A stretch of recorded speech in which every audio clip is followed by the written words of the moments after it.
Cabinet की आज महत्वपूर्ण बैठक होने जा रही है। दोपहर 1 बजे बैठक होगी। पीएम मोदी की बैठक में अध्यक्षता करेंगे। इस बैठक की कई अहम मुद्दों को लेकर चर्चा भी होनी है। कई महत्वपूर्ण प्रस्तावों पर मोहर लगने की संभावना है। तो आज केंद्रीय कैबिनेट की बैठक होने जा रही है और दोपहर 1 बजे बैठक होगी। प्रधानमंत्री मोदी इस बैठक की अध्यक्षता करेंगे। इस बैठक में कई अहम मुद्दों को लेकर बड़े डिसीजन लिए जा सकते हैं। कई अहम मुद्दों को लेकर चर्चा भी होगी। बड़ी जानकारी आपको हम साझा कर रहे हैं। महत्वपूर्ण प्रस्तावों पर मोहर लगने की संभावना है।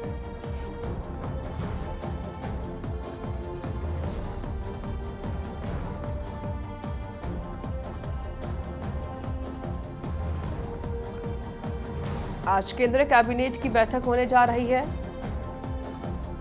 प्रधानमंत्री मोदी इस बैठक की अध्यक्षता करेंगे। पीएम मोदी के अध्यक्षता में ये बैठक होगी। इस बैठक में कई अहम मुद्दों को लेकर चर्चा भी होगी। साथ ही कई बड़े डिसीजन लिए जा सकते हैं।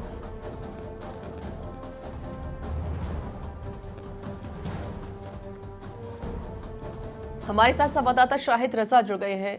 शाहिद, आज केंद्रीय कैबिनेट की महत्वपूर्ण बैठक होने जा रही है। जानकारी दीजिए विस्तार से बैठक को लेकर।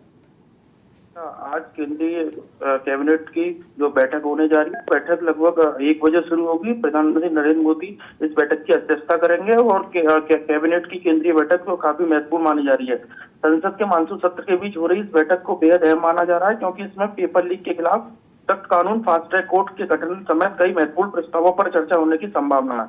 देश भर के लाखों छात्र, अभिभावक और प्रतियोगी परीक्षाओं की तैयारी कर रहे युवा इस बैठक में नजर बनाए हुए हैं। दरअसल प्रधानमंत्री नरेंद्र मोदी ने कल देर रात देश के नाम अपने वीडियो संदेश में साफ कहा था कि पेपर लीक जैसी घटना केवल परीक्षा प्रणाली पर हमला नहीं, बल्कि करोड़ों युवाओं के सपनों और लाखों परिवारों के विश्वास को तोड़ने वाली घटना है।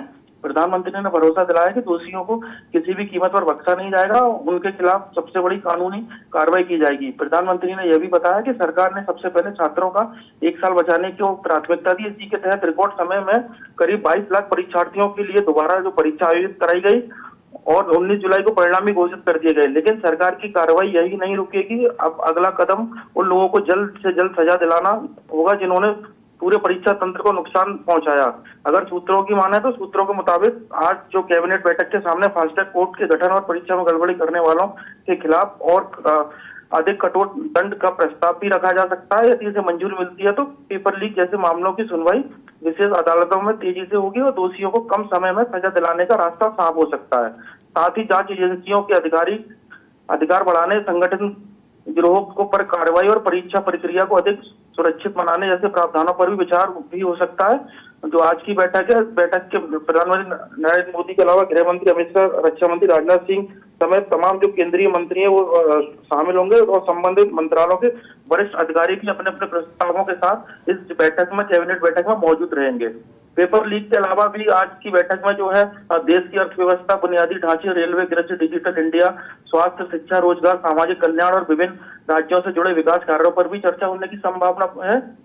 कई जो परियोजना है, निवेश प्रस्ताव और केंद्र प्रायोजित योजनाओं को भी मंजूरी मिल सकती है। संसद के मानसून सत्र को देखते हुए सरकार अपने विधायी एजेंडे और आगामी रणनीति पर भी मंथन कर सकती है। यदि पेपर लीक से जुड़े प्रस्ताव को आज कैबिनेट की बैठक में मंजूरी मिलती है तो सरकार इसे संसद में विधेयक के रूप में लाकर जल्द पारित कराने की कोशिश कर सकती है। माना जा रहा है कि इस कानून का उद्देश्य केवल दोषियों को सजा देना नहीं, बल्कि भविष्य में किसी भी परीक्षा में पेपर लीक जैसी घटनाओं पर प्रभावी रोक लगाना और युवाओं का भरोसा बहाल करना भी होगा। फिलहाल देश भर की निगाहें जो है आज दोपहर 1 बजे होने वाले केंद्रीय बैठक पर टिकी है। अब यह देखना होगा कि सरकार पेपर लीक के खिलाफ कितनी बड़ी कार्रवाई और कौन कौन से नए फैसलों का ऐलान करती है। बैठक खत्म होने के बाद कैबिनेट के फैसलों की आधिकारिक जानकारी प्रेस ब्रीफिंग के जरिए भी साझा की जाएगी। रिचा, बिल्कुल। और देखिए कई बड़े फैसले भी यहाँ पर लिए जा सकते हैं। साथ ही शायद अभी जिस तरीके से नीट एग्जाम लीक को लेकर जो प्रदर्शन दिल्ली में भी किया जा रहा है, हालांकि सोनम वांगचुक ने तो अपना अनशन खत्म कर दिया, लेकिन जो आंदोलन वो अभी भी जारी है। तो क्या इसको लेकर भी कोई चर्चा हो सकती है कि कैसे छात्रों का जो प्रदर्शन है उसको खत्म किया जा सके, उसे समाप्त करवाया जा सके? शायद जी बिल्कुल। अच्छा, कैबिनेट जो बैठक है इसमें यह भी हो सकती है, क्योंकि जो सोनम वांगचुक जो अनिश्चितकालीन भूख हड़ताल पर के उन्होंने कल अनशन तोड़ा। केंद्रीय स्वास्थ्य मंत्री जेपी नड्डा अस्पताल पहुंचे थे, उन्होंने उनसे बातचीत की और उनकी जो मांगे हैं उन पर विचार करने का जो उन्होंने कहा कि इस पर विचार किया जाएगा, जल्दी जल्द उनकी मांगे पूरी की जाएगी, इसको लेकर उन्होंने अनशन तोड़ा। उसके बाद जो है, जो छात्र जो है लगातार जंतर मंतर पर डटे हुए हैं, जो धर्मेंद्र प्रधान के इस्तीफे की मांग को लेकर।